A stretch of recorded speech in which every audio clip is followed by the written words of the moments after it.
Hello hi friends, welcome to Taare kitchens. ಇವತ್ತಿನ ರೆಸಿಪಿಯಲ್ಲಿ ನಾನು ತುಂಬ ಸುಲಭವಾಗಿ ತರಕಾರಿ ಏನು ಬಳಸದೆ ತುಂಬ ಟೇಸ್ಟಿಯಾಗಿ ಮ್ಯಾಗಿ ನೂಡಲ್ಸ್ ಹೇಗೆ ಮಾಡೋದಂತ ನೋಡೋಣ. ನಾನು ಇಲ್ಲಿ 2 ಮ್ಯಾಗಿ ಪ್ಯಾಕೆಟ್ನ ತಗೊಂಡಿದ್ದೀನಿ.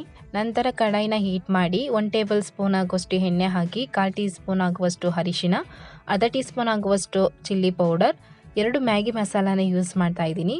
ಸ್ಟವ್ನ ಲೋ ಫ್ಲೇಮಲ್ಲಿ ಇಟ್ಕೊಂಡು ಚೆನ್ನಾಗಿ ಮಿಕ್ಸ್ ಮಾಡಿ.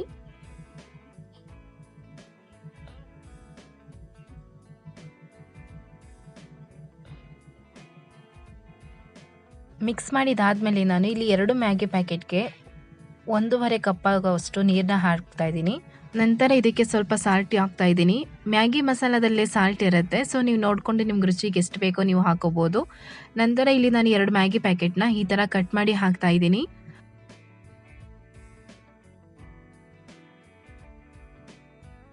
ಎರಡರಿಂದ 3 ನಿಮಿಷ ಈ ಥರ ಸ್ಟವ್ನ ಮೀಡಿಯಮ್ ಫ್ಲೇಮಲ್ಲಿ ಇಟ್ಕೊಂಡು ಚೆನ್ನಾಗಿ ಮ್ಯಾಗಿನ ಬೇಯಿಸ್ಕೊಳ್ಳಿ. ಮ್ಯಾಗಿಯಲ್ಲಿರುವಂಥ ನೀರು ಕಂಪ್ಲೀಟಾಗಿ ಡ್ರೈ ಆಗೋವರೆಗೂ ಈ ಥರ ಚೆನ್ನಾಗಿ ಫ್ರೈ ಮಾಡಿದಾದಮೇಲೆ ಮೇಲೆ ಸ್ವಲ್ಪ ಕೊತ್ತಂಬರಿ ಸೊಪ್ಪನ್ನ ಹಾಕಿ ಮಿಕ್ಸ್ ಮಾಡಿ. ಇವಾಗ ಮ್ಯಾಗಿ ನೂಡಲ್ಸ್ ರೆಡಿಯಾಗಿದೆ. ಸೊ ಇದನ್ನು ನೀವು ಇವಾಗ ಸರ್ವ್ ಮಾಡ್ಬೋದು. ಈ ವಿಡಿಯೋ ನಿಮಗೆ ಇಷ್ಟ ಆಗಿದ್ದಲ್ಲಿ ನನ್ನ ಚಾನಲ್ನ ಸಬ್ಸ್ಕ್ರೈಬ್ ಮಾಡಿ, ಹಾಗೆ ವಿಡಿಯೋನ ಲೈಕ್ ಆ್ಯಂಡ್ ಶೇರ್ ಮಾಡಿ. Thank you.